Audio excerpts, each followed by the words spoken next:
C'est un honneur d'être là donc à la célébration des 80e anniversaire de la victoire de la Grande Guerre. Et je tenais donc à vous féliciter et vous remercier donc pour cette invitation qui est un symbole pour nous. Et au cours donc de ma présence ici, je dois avouer que j'ai appris beaucoup de leçons. Cette séance que j'ai pu assister avant le dîner la veille, la séance culturelle, m'a fait comprendre que l'histoire et la culture sont le socle pour bâtir une armée forte et résiliente. Nous avons pu voir ensemble tous les sacrifices que le peuple soviétique a consenti pour que nous soyons dans un monde libre aujourd'hui. Et nous tenons donc à vous dire merci pour cette invitation, parce que ce sont des moments qui nous ont permis aussi de réfléchir à notre situation et de penser à de nouvelles perspectives. Et sur ce, je pense que les obstacles que nous avons aujourd'hui devant nous ne doivent pas nous arrêter.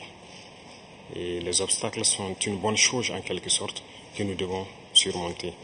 La preuve, je pense qu'avec toutes les sanctions contre la Russie depuis un certain temps, la Russie arrive à développer un mécanisme interne qui lui place donc au devant de la scène internationale. Et nous prenons bonne note de ces leçons que nous avons donc apprises ici. Et même au niveau de la parade, je tiens à dire que j'ai été émerveillé de voir l'enchaînement donc des engins qui ont défilé devant nous, notamment depuis le char mythique T-34 qui a gagné donc lors de la Grande Guerre, jusqu'aujourd'hui au char moderne. Combien donc l'armée russe s'est modernisée, combien la technologie donc a participé à renforcer cette armée. Et dans ce cadre, nous souhaitons que la coopération que nous avons puisse se renforcer de façon exponentielle. Je vous remercie déjà pour tout ce qui est fait pour nous, notamment ces bourses d'études qui sont octroyées au Burkina et qui vont s'accroître.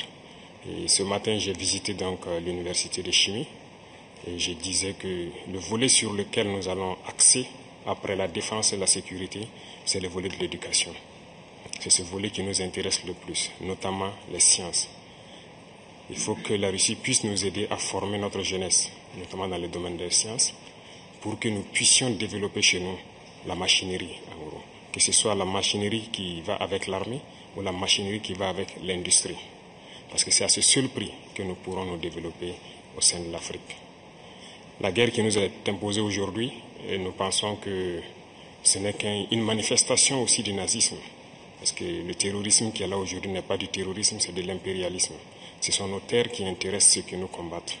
Et donc, finir avec cette guerre, avoir une armée forte et lancer le développement de notre patrie, telle est l'essence donc de notre combat. Et nous comptons sur vous pour surtout former nos cadres.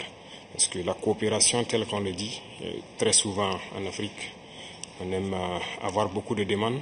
Nous savons que vous êtes dans une opération militaire spéciale. Nous comprenons tous les défis qu'il y a. Et le lendemain, qui est incertain pour le monde entier, nous pouvons comprendre ça. Donc nous ne serons pas là peut-être à demander beaucoup de choses, à demander de l'aide ou quoi que ce soit.